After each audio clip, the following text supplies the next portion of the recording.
Hello बच्चों, कैसे हैं आप लोग। तो आज हम लोग क्लास 10 का ना one of the important topic है रेस्पिरेशन। तो उसको हम लोग स्टार्ट करने जा रहे हैं। ठीक है, लाइफ प्रोसेस का जो एक चैप्टर है ना, उसमें एक टॉपिक आता है रेस्पिरेशन। अच्छा, ये क्लास 10 के लिए भी है और बाकी अदर जो लोग हैं वो लोग भी इसको देख सकते हैं। हम लोग क्या पढ़ने जा रहे हैं? रेस्पिरेशन।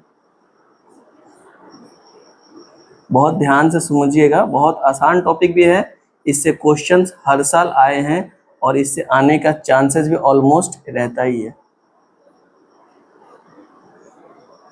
हम सब कुछ मालूम है ना, रेस्पिरेशन का सिंपल सा मतलब होता है ना, जो हमारे पास फूड है उस फूड को ब्रेक डाउन करना है, यानी कि उसको तोड़ना है। ब्रेक डाउन करने के बाद ना उस फूड से हमको बनाना है एनर्जी। और हमको मालूम है कि किसी भी लिविंग ऑर्गेनिज्म में यानी सेल के लिए एनर्जी जो होता है वो होता है in the form of ATP. बात समझ में आ गई? तो रेस्पिरेशन का जब भी वर्ड तुमको रेस्पिरेशन सुनाई देना, एक बात हमेशा याद रखिएगा कि वहाँ पे क्या बनेगा? एनर्जी बनेगा, और भी किस फॉर्म में? तो एटीपी के फॉर्म में। बात समझ आएगी ना? अब सवाल ये आता है ना कि ये रेस्पिरेशन होता कैसे है। तो सबसे पहले देखिए, ये मान लीजिए है अपना एक सेल, इमेजिनेशन कीजिएगा। अब हम मानते हैं ना कि सेल में बाकी सारे ऑर्गेनेल को भूलिए, बस बीच में सेंट्रली क्या प्लेस होते हैं? जेली लाइक सब्सटेंस, जिसको हम लोग बोलते हैं साइटोप्लाज्म। और एक हम लोग पढ़ेंगे यहाँ पे ऑर्गेनली, ये इंपॉर्टेंट है। इस ऑर्गेनली का नाम है माइटोकॉन्ड्रिया, जो कि डबल मेम्ब्रेनस ऑर्गेनली होता है। बस बाकी सब भूल जाइए। ये सेल है, ये उसका प्लाज्मा मेम्ब्रेन है, बीच में जेली लाइक सब्सटेंसेस भरा है। उस जेली लाइक सब्सटेंसेस को हम लोग क्या बोलते हैं?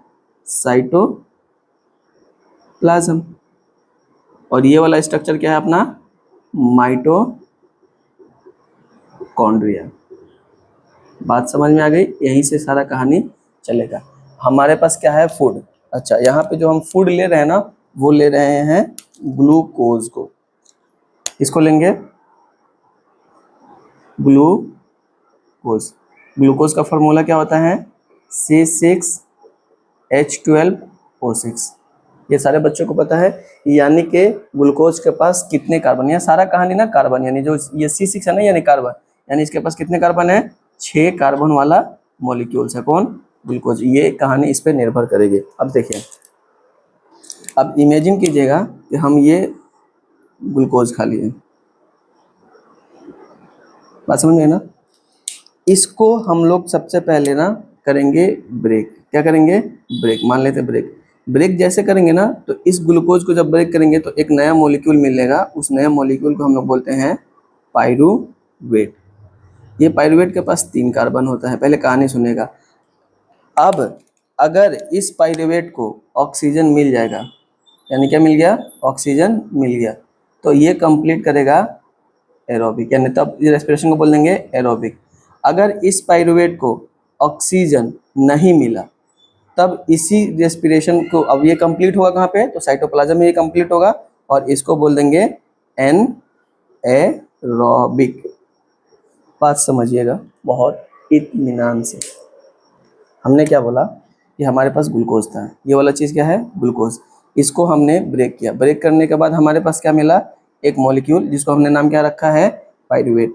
पाइरूवेट को अगर ऑक्सीजन मिल जाएगा तो ये इंटर कर जाएगा माइटोकॉन्ड्रिया के अंदर, और सारा कहानी अब चलेगा माइटोकॉन्ड्रिया। यानी एरोबिक का मेजोरिटी पार्ट कहाँ पे होता है? माइटोकॉन्ड्रिया के अंदर। अगर इसी पाइरूवेट को ऑक्सीजन नहीं मिला तो ये सारा कहानी जो भी कंप्लीट करेगा ना, वो कहाँ करेगा? तो साइटोप्लाज्म के अंदर। और ये सारा कहानी जो होगा ना, इस टाइप के रेस्पिरेशन कहेंगे एनाएरोबिक। और जो जाके माइटोकॉन्ड्रिया में कंप्लीट होगा वो होगा एरोबिक। क्यों? क्योंकि उसको ऑक्सीजन मिल गया था। तो अब हम लोग इसको अच्छे से समझते हैं। ऐसा समझ लीजिए कि हमने फूड खाया, खाने के बाद उस फूड को क्या क्या होगा? एब्जॉर्ब। एब्जॉर्ब होने के बाद फूड कहाँ गया होगा? ब्लड में। ब्लड से कहाँ गया होगा? सेल्स के पास। अब वो सेल फूड को लिया क्यों? ऑब्वियस सी बात है, एनर्जी बनाने के लिए। तो वो फूड से एनर्जी बनाना ही कहलाता है रेस्पिरेशन। अब क्या होता है ना कि फूड के अंदर जो मॉलिक्यूल्स होते हैं ना, उनके अंदर बॉन्ड्स बने होते हैं। उन बॉन्ड को ब्रेक करते हैं और उस बॉन्ड से रिलीजिंग एनर्जी को एब्जॉर्ब करते हैं, और उससे एक मॉलिक्यूल बनाते हैं जो होता है एटीपी। अब सवाल ये है ना कि फूड को ब्रेक करना है। उस फूड को ब्रेक करने के लिए 2 कंडीशन है, ऑक्सीजन है या ऑक्सीजन नहीं है। अगर ऑक्सीजन प्रेजेंट है तो बोलेंगे एरोबिक। तो एरोबिक में दो काम होगा। पहला काम होगा कि हम ग्लूकोज को ब्रेक करेंगे, ब्रेक करने के बाद बनाएंगे पायरुवेट। ये काम होगा सेल के साइटोप्लाज्म में।